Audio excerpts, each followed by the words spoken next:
Good morning everyone. आज है 23 तारीख और ये है सुबह 7 बजे का, आई थिंक 7 बजे का टाइम था, 7 साढ़े 7 कुछ ऐसे का टाइम था। और मैं जा रही थी अभी डस्टबिन लेके पार जंगल की तरफ, जहाँ हम सारा कूड़ा जो है जलाते हैं उसकी तरफ। तो डस्टबिन हमारे जो है रहते हैं इस नई वाली जगह में, जो हमने एक ये वॉशिंग मशीन के लिए एरिया बनाया है रूम टाइप में, जो सीढ़ियों के नीचे आया है वहाँ पर। और इस व्लॉग को मैं यहीं से शुरू कर रही हूँ और 1-2 दिन में ख़त्म करूँगी। तो ये वाला डस्टबिन था जिसमें सामान था, मैं कहा चलो इसको खाली करके आती हूँ, थोड़ा सैर भी हो जाती है सुबह सुबह, फिर उसके बाद बाकी कामों में लगूँगी।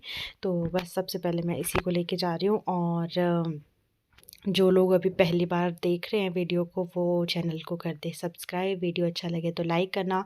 रेगुलर व्लॉग्स नहीं आ रहे हैं, एक एक 2-2 दिन के गैप में बना रही हूँ यार, बना ही नहीं पा रही हूँ, बिज़ी बिज़ी बिज़ी, कभी कहीं दौड़ कभी कहीं दौड़, तो वो दिक्कत है। और चलिए ले चलते आपको। पहला मेन डोर खोला, फिर उस रूम का दरवाज़ा, अभी ये छोटू सा गेट, इसको भी खोल देते हैं और चलते हैं जी आगे की तरफ। रात को ना अभी हम सारी तरफ से गेट गुट बंद करके रखते हैं, क्योंकि यहाँ पर एक डॉगी आया हुआ है जो कि काटता है। और हमारे ही किराएदार है, उनके बेटे को काटा है। कार्तिक, आपने मेरे ब्लॉग में भी देखा होगा, उसको नहीं देखा होगा तो करण को देखा ही होगा, करण के छोटे भाई को। और मतलब काटा ऐसे नहीं है, बहुत ही खतरनाक वाले स्टाइल से फेस से काटा है।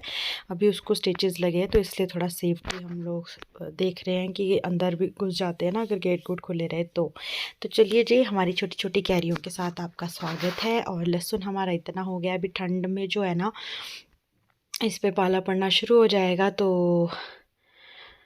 वैसे तो इसको कोई नुकसान नहीं होगा, पर ऐसे बता रही हूँ कि आगे आपको ना मैं राख दिखाऊंगी। चूल्हे से जो राख निकलती है ना, वो हम इस खेत में डालते हैं लहसुन के ऊपर, तो पाला नहीं पड़ता, मतलब सेफ़ रहता है हमारा पौधा।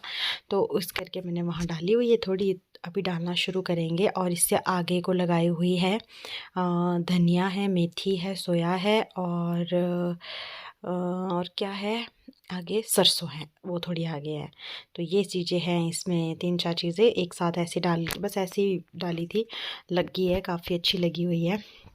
सरसों में पर फूल आ गए, क्योंकि बहुत कम साग वगैरह बहुत कम बनाया हमने, तो मतलब बहुत ही कम बनाया, 1-2 बार ही शायद बनाया होगा। तो मैं कहा चलो सुबह सुबह आपको भी खेत की सैर करवाते हैं। तो जी इन खेतों को पार करके फिर ये छोटू सा रास्ता पार करना पड़ता है, उसके बाद जाके हम पहुंचते हैं वहाँ जहाँ हम जो है डस्टबिन, मतलब कि अपना कूड़ा वगैरह फेंकते हैं और जला देते हैं उसको इकट्ठा करके। और ये है जी लकड़ियाँ, जो बीते दिनों में मम्मी और एक भैया थे जिनको लगाया हुआ था साथ में, इन्होंने काटी है सर्दियों का जुगाड़। तो इस तरह से हम लोग लकड़ियों को स्टोर करके, मतलब इकट्ठा करके एक जगह लगाते, एक के ऊपर एक। और ये है पुरानी वाली जो पिछले साल की है, तो अभी हम इसको जलाएंगे जो पिछले साल की है, फिर जो ये अभी काटी है उसको जलाएंगे। तो ये एरिया जो आपको दिख रहा है ना यहाँ पर, बचपन में ना इस वाले फ्लावर है ये, कि पता नहीं जंगल में कुछ होता है, बहुत हम खेलते थे, क्योंकि हमारी साइड भी बहुत होते ही है ना। तो जब हम जंगल जाते थे तो इनके साथ ना बहुत इनको उड़ाते थे फूंक मार के।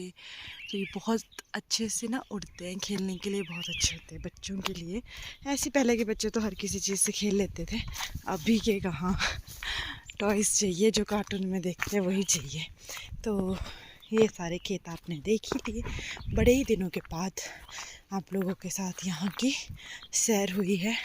मतलब आजकल मैं डेली व्लॉग्स ढंग से नहीं डाल पा रही थी ना, अभी खैर थोड़ा फ्री हो गया मिस्त्री और पेंटर से, तो अब साफ़ सफाई नहीं होनी है, तब आपके साथ शेयर करते रहेंगे। हाँ, जैसा जैसा जो जो रहेगा। और ये हमारा घर यहाँ से जो ऊपर वाला बना है अभी पेंट करके, ऐसा लग रहा है। और ये मीटर ना इन्हीं रूम्स के हैं, ये देखो। तो चलिए चलते हैं। तो आज करनी है जी कपड़ों की धुलाई, और इस मैट की भी पानी गर्म करने के लिए लगा दिया था गीज़र में, शायद हो ही गया होगा। और फिर कपड़े धोते हैं, टाइम हो रहा है 8:17। धूप अभी भी यहाँ नहीं आई है, धूप अभी थोड़ी नीचे आ गई है, पर यहाँ नहीं पहुँची है, यहाँ धूप लेट ही आती है। तो सुबह सुबह हो गई है कपड़ों की धुलाई शुरू और धुलाई बोलने वाली थी। अभी ना सबसे पहले दर्शी के कपड़े धुलते हैं, इसलिए मैं छांट छांट के निकाल रही हूँ क्योंकि मिक्स होते हैं ना इसमें रखे हुए बकेट में। तो पहले सबसे पहले दर्शी के कपड़े आएंगे, फिर बाकी सबके आएंगे। और अभी ना आपको मेरे व्लॉग्स में मैं कुछ इस तरह से ही बुढ़ी जैसी ही दिखाऊंगी क्योंकि ना ठंड बहुत होती है, तो शॉल, सॉक्स, सिर पे धाटू, स्वेटर वगैरह, बहुत ठंड हो गई है क्योंकि। तो ये बातें हैं।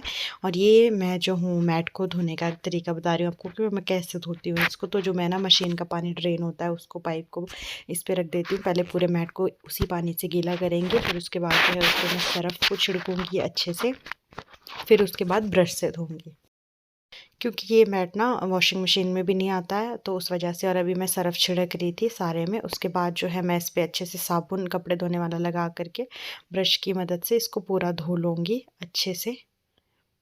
और बस जैसे ही ये साफ़ हो जाए उसके बाद जो है फिर साफ़ पानी से वाइपर से खींच के साफ़। उसके बाद ना दर्शी भी बाहर आ गया था और बच्चों को किसी तरह से तो रखना पड़ता है, अब ठंड बहुत है। तो मैंने इसको ना गर्म पानी दे दिया और इसी के टॉयज़ दे दिए थे धोने के लिए कि धो ले और खेलता भी रहेगा फिर। और अंदर तो क्योंकि रहता नहीं है तो इसको मैंने गर्म शूज़, हुड वगैरह पहना के, क्योंकि अभी ना धूप नहीं आई हुई थी। धूप आ जाए तो फिर भी चलो अच्छा लगता है कि बच्चे खेलते हैं धूप में, पर अभी ऐसे इस टाइम ना मैं इसको अलाउ नहीं करती हूँ बाहर आने के लिए। पर आज मैं खुद भी बाहर ही थी तो ये टिकना नहीं था अंदर, तो इसलिए मैंने कुछ इस तरह से इसको यहाँ पे बिठा दिया साइड में। और मैं इसको गर्म पानी दे रही थी। लो जी, बातें करते करते धूप भी आ गई। इससे पहले मैंने दर्शी को खाना खिला लिया था और दर्शी के कपड़े धुल के सूखने के लिए डाल दिए। तो अभी जो है मैं इसको धो रही हूँ। पहले मैंने चप्पल पहनी थी ना, तो मम्मी ने मुझे बोला कि तू ना वो कर ले, सॉक्स पहन ले, क्योंकि शूज़ पहन ले, प्लास्टिक के शूज़ है ना, गीले नहीं होंगे कहते।